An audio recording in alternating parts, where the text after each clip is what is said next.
Oke, nah ini adalah 3 rider yang berhasil naik ke podium hari ini. Di posisi ketiga ada Andrea Dovizioso dari Ducati, ada Valentino Rossi dari Yamaha, dan juga ada Marc Marquez dari Honda.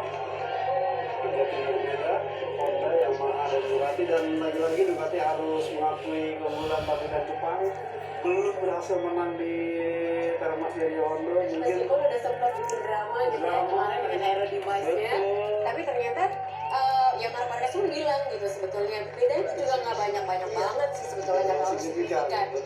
Tapi ini memang jadi sebetulnya belum akhir dari drama aero Ducati ini belum.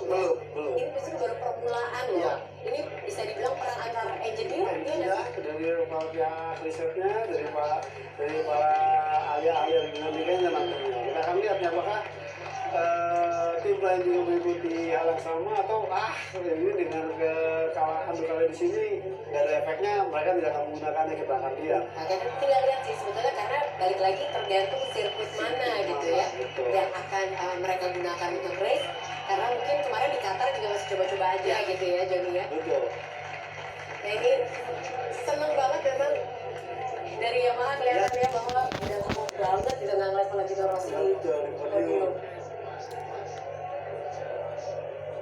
Baik GP Mania, kita ingatkan lagi bahwa kita akan ketemu lagi di GP Amerika tanggal 15 April 2019, dan jangan lupa untuk saksikan semua rangkuman berita seputar MotoGP di Highlights MotoGP setiap hari Minggu pukul 13.30 waktu Indonesia Barat. Saya Jody Lomamulia dan saya Lucy Breno pamit. Kita ketemu lagi 15 April 2019. Selamat pagi.